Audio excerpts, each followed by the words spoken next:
It was November 1923. Adolf Hitler sat in a prison cell in Bavaria, nursing both his wounds and his ambitions. Just days earlier, his bold attempt to overthrow the Bavarian government had ended in disaster. 16 Nazis lay dead, shot down in the streets of Munich. Hitler himself had fled in chaos, only to be captured, tried for treason, and sentenced to 5 years in prison. By all appearances, his career should have been over. Yet, in the peculiar world of Weimar Germany, defeat often carried with it the seeds of future triumph. Hitler's time in prison would not destroy him. Instead, it would elevate him, give him time to reflect, and allow him to craft the book that would lay out his poisonous vision for the future. Before we explore Hitler's prison years, we must return briefly to his trial. In February 1924, Hitler stood before the People's Court in Munich, accused of high treason. But rather than express remorse, he transformed the proceedings into a platform. He declared, "I alone bear responsibility, but I am not a criminal. If I am guilty, then so are the men who fought at Langemarck, who bled in Flanders, who sacrificed for Germany. I acted as they would have acted, out of love for my people."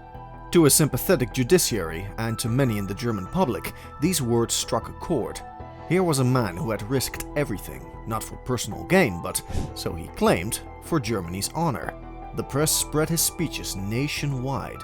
In the end, Hitler received a remarkably lenient sentence: 5 years in Landsberg prison, with the possibility of parole after 6 months. For treason, for attempting to overthrow the government, this was a slap on the wrist. But that leniency was not just judicial mercy, it reflected something deeper. Weimar Germany was fragile, and many within its institutions were reluctant to punish those who claimed to act in the name of nationalism. On April 1st, 1924, Hitler entered Landsberg prison. Unlike the damp, filthy dungeons of the 19th century, Landsberg was relatively modern and comfortable. His cell was bright, with a window, a desk, and enough space to work. He was allowed regular visitors, received gifts and letters, and even enjoyed the company of fellow conspirators who were housed nearby. This was not punishment, it was retreat. Hitler himself later said, "It was the best time of my life. I had the opportunity to reflect, to think, to write." Guards treated him respectfully, sometimes even reverently. Supporters sent flowers, food, and money. Within the prison walls, Hitler was not a disgraced criminal. He was a martyr, a man who had sacrificed for his cause. Hitler was no disciplined writer. His spelling was poor, his sentences rambling. Left to his own devices, he might never have produced a coherent work. But he had a devoted follower, Rudolf Hess, a young man who admired him blindly. Hess acted as stenographer, taking down Hitler's words as he paced the cell and didacted his thoughts. The result was the first volume of Mein Kampf, My Struggle. Part autobiography, part political manifesto, part prophecy, it was an extraordinary document. In it, Hitler outlined not only his hatred, but also his strategy. He declared that the German people were locked in an eternal struggle for survival, that races were unequal, and that Jews were the root of all corruption and weakness.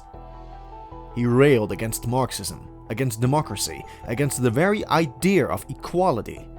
But the book was not just a rant. It offered a blueprint. Germany must reject democracy and embrace dictatorship. The state must serve the racial community, defined in strictly exclusionary terms. The Jews must be eliminated from German life. And above all, Germany must expand, Lebensraum, living space, in the East. He wrote, "The German people will either expand eastward or perish." It was a chilling declaration. What to many seemed like the ravings of a defeated agitator were in fact a program for conquest and genocide. While Hitler wrote, his followers outside prison kept his movement alive. They organized memorials for the 16 Nazis who had died during the failed putsch, declaring them blood martyrs for the cause. Every year, on the anniversary of the putsch, ceremonies would honor their sacrifice, complete with torch-lit processions and solemn oaths. This cult of martyrdom gave the Nazi movement something it had lacked before: a sense of sacred destiny. Failure was transformed into sacrifice. Defeat became inspiration. In this mythology, Hitler was not the man who had failed in Munich. He was the leader chosen by fate, imprisoned for his devotion, biding his time until destiny called again. Beyond Landsberg's walls, Germany was shifting. The worst of the hyperinflation was being brought under control. The economy stabilized under the Dawes Plan, aided by loans from the United States. Political violence, though still present, began to subside. For many Germans, the crisis of 1923 gave way to a period of relative calm. This was not, however, a lasting peace.